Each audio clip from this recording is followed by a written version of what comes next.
پارا چنار پاکستان کے صوبہ خیبر پختونخوا کے ضلع کرم کا دارالحکومت ہے۔ یہ افغانستان کے شہر کابل سے تقریباً 110 کلومیٹر دوری پر واقع ہے۔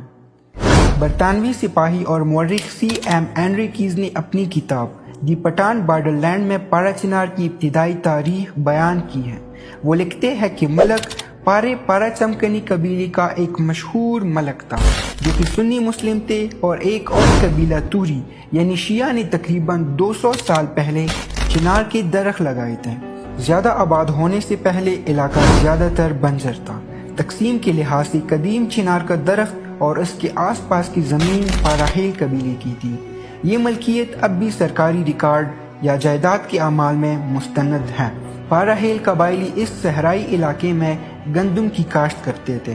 گندم کی کٹائی کے دوران یہاں خیمے لگائے جاتے تھے اور چنار کے اس درخت کے سائے میں جرگے اور مشاورت ہوتی تھی۔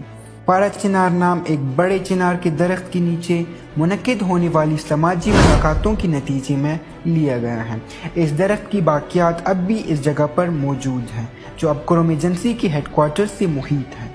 چونکہ یہ پارا چنار کا درخت انگریزوں کے قائم کردہ دفاتر اور کرم ملیشیا کے درمیان واقع تھا، اور وادی کرم کے دور دراز علاقوں سے لوگ اکثر یہاں آ کر جمع ہوتے تھے، اس لیے اسے توت کی بازار کی بجائے پارا چنار کہا جانے لگا۔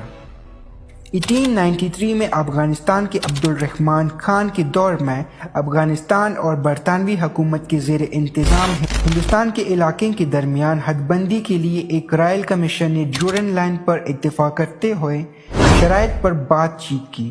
دو جماعتوں نے پارا چنار میں ڈیرے ڈالے جو اب خیبر پختونخوا پاکستان کا حصہ ہے، جو خوست افغانستان کے قریب ہے۔ برطانوی جانب سے کیمپ میں سر مورٹیمر ڈیورنٹ اور صاحبزادہ عبدالقیوم اسسٹنٹ پولیٹیکل ایجنٹ خیبر ایجنسی نے شرکت کی۔ افغانستان کے مفاد کی نمائندگی صاحبزادہ عبداللطیف نے کی، اور خوست کے گورنر سردار شرندیل خان نے شاہ امیر عبدالخان کی نمائندگی کی۔ پارا چنار میں اکثریت توری اور بنگش قبائل کی ہے۔ توری عرصہ دراز سے یہی آباد ہیں، جبکہ بنگش قبائل افغانستان سے آ کر یہاں آباد ہوئے ہیں۔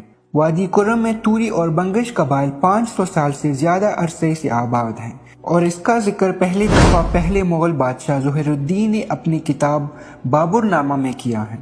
ظہیر الدین بابر جب افغانستان پر قبضہ مضبوط کر چکا تو ہندوستان پر حملہ آور ہوا اور در خیبر سے ہوتے ہوئے کوہاٹ، ہنگو، ٹل اور بنوں میں قتل و غارت گیری کی داستان رقم کی۔